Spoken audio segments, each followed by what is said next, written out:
Okay, so I'm going to talk to you about virtual orientation for Russellville Elementary School and some things that you need to know to help your child be successful. First, your child will log into Clever with their Clever badge, which you should have received in the mail or at our virtual orientation that we held on campus.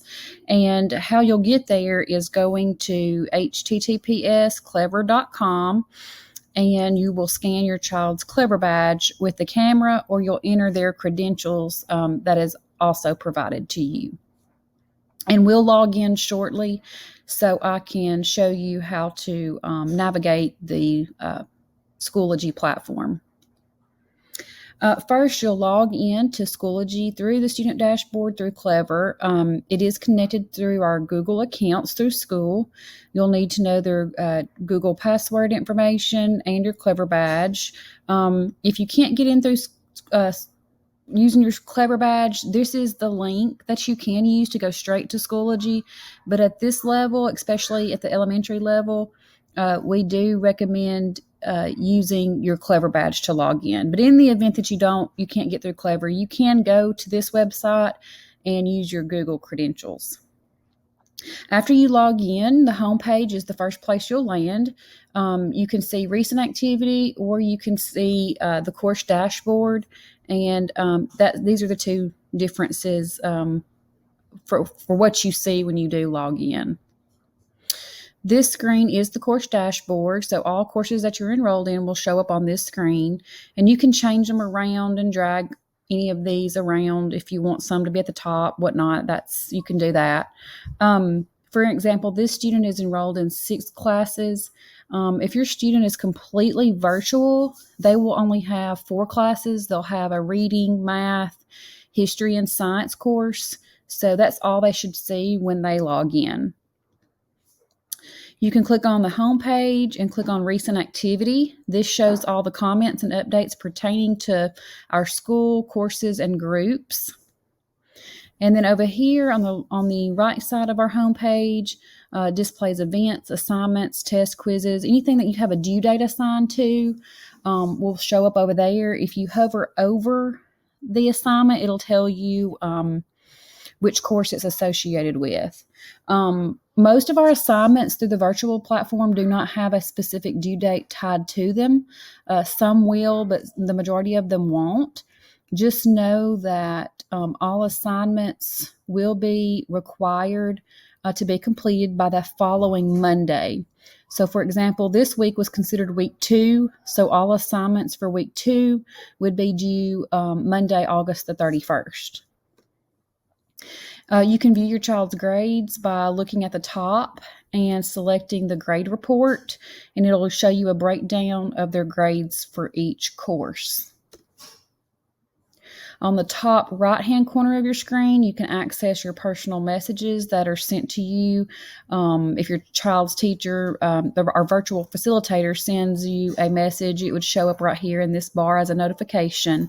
You can see requests and notifications, and this is just an enlargement of it, but a little notification would show up right here if you had a message from a teacher or any kind of notification that you needed to be aware of. If you click on your name, you can edit your profile and add a biography about yourself. I'll be honest, at this age level, I wouldn't worry too much about entering a biography, but I would consider uploading a picture of your child. That will kind of help us connect a name with a face, especially if they plan to return on campus back in the spring. To access your courses, you'll click on Courses at the top bar of the screen and choose the course that you're wanting to work in, reading, math, science, or history. And I'll log in shortly and show you that part. This is a video of how to link your Google Drive. I will copy this in a separate recording. This will be part 1. So I will post, there are 3 different parts to our orientation. This will be considered part 1. I will upload a second part shortly and show you how to connect your child's Google Drive to their account before we log in and navigate. I hope this has been helpful. In this video, I'm going to show you how to link their accounts with their Google accounts with their Schoology accounts. So I'm going to play pieces of this video and I'll pause it along the way. This way you can submit assignments that you... I'm going to fast forward because some of this you don't really need to. So you'll get logged in. Once you're here, you're going to go to Resources. You're going to go to Apps. You're going to go to Google Drive Resource App, which is right here. We're going to approve it. Okay, and when you approve that, there's going to be a red box that pops up here at the top. Then there'll be a drop-down box that says Options right in here. You'll click on Options and then click on Advanced Settings. When you click on Advanced Settings, it's going to ask you to type in your child's, this will pop up and you'll hit Connect, and then you'll add your child's Google account. I'm going to play the rest of this so you can see what I'm talking about. We have to sign into our Google Drive. You won't have to do this every time. You just need to do it the first time. So I'm going to connect. And I'm going to type in my school Gmail account.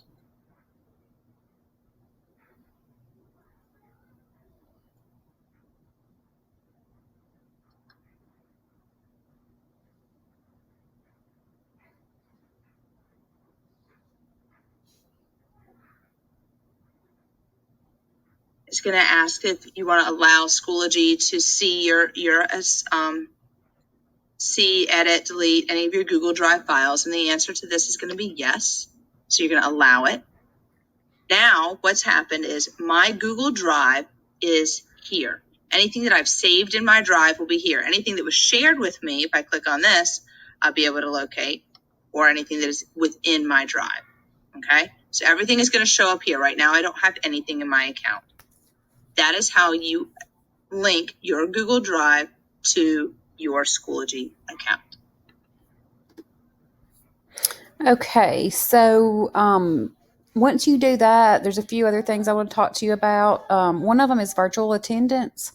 If a student doesn't log on to their virtual platform for the minimum amount of instructional minutes in accordance with their respective grades within a margin of 10 minutes, the student will not be given credit for appropriately participating in their given assignments for that day. So what this means is a child should be logged in at least for 60 minutes a day. Really, this is per subject in reading and math. If they are not at least logged in for that minimum time, let's say they log in for 52 minutes, we're not going to count that child absent over an 8-minute difference. That's where within a margin of 10 minutes comes into play. We would round the 52 minutes to the 60 minutes and it would count. But it would have to be within that 10-minute margin. So anything after 50 minutes would count.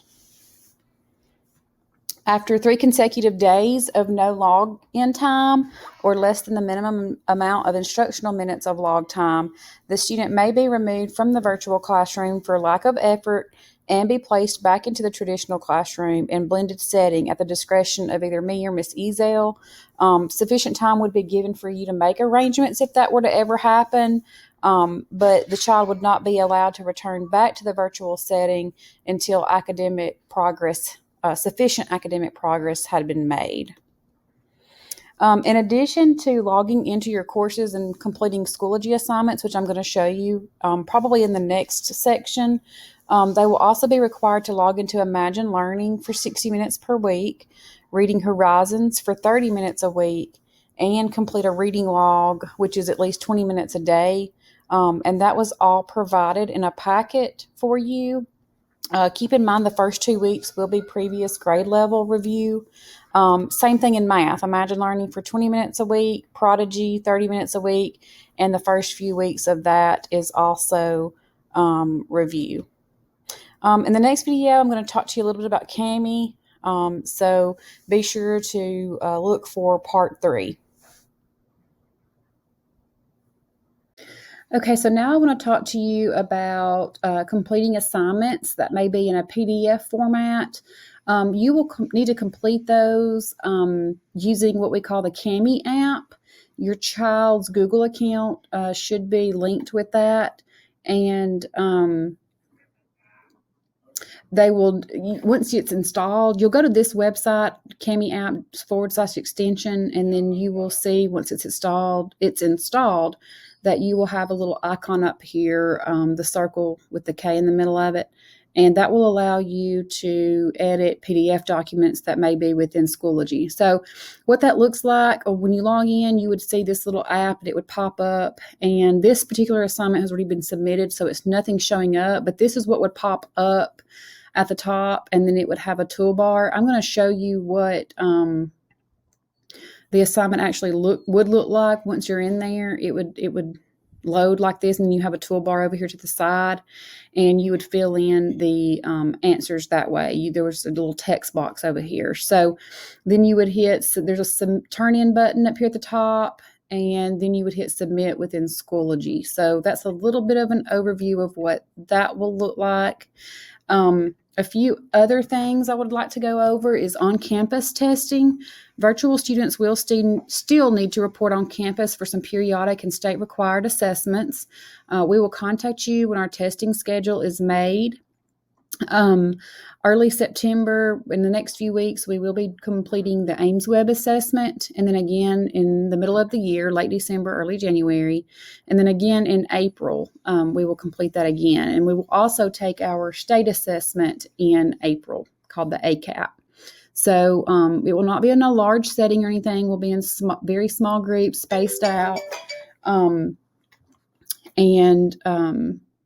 you will be able to we will contact you ahead of time to let you know when your child is scheduled to test. All assignments are aligned with the RCS school calendar. So if there is a red date on the calendar, there should not be an assignment for that date unless there is uncompleted work that they still need to complete. So if there's not an assignment in a folder for that week, it just make sure you refer to this calendar. It may be that we're closed for that day. We are aligning as much of the work that we can with our traditional classroom so that if your child does come back in January, we are all on the same page. So we've all covered the same standards. So just keep that in mind. After September 4th, virtual students will not have the option to return to the traditional setting until after Christmas. If this is something that you would like to switch back to, you just need to contact our office, and we can make that happen. School lunch and breakfast will be available each day from 11:30 to 12 in the back loop. You must sign up for this service. Once you sign up, you will not have to sign up again unless you don't want to commit to everyday pickup, and that is completely fine. However, if you do sign up for everyday pickup, after 3 consecutive days of no pickup, we'll take that child's name off the list. If you want to pick it up a couple of days a week or whatnot, you just need to email Joanne Pearson at this information by 8:30 each morning. Unless you want to pick up every day, you would need to include the student's name, lunch number, the school that they attend, and then, of course, any known food allergies. I know this is a lot of information, so if you have any questions, this is our contact information. Feel free to reach out to us, and we will do our best to respond to you in a timely manner. I hope you were able to find this helpful. Please let us know if you have any questions.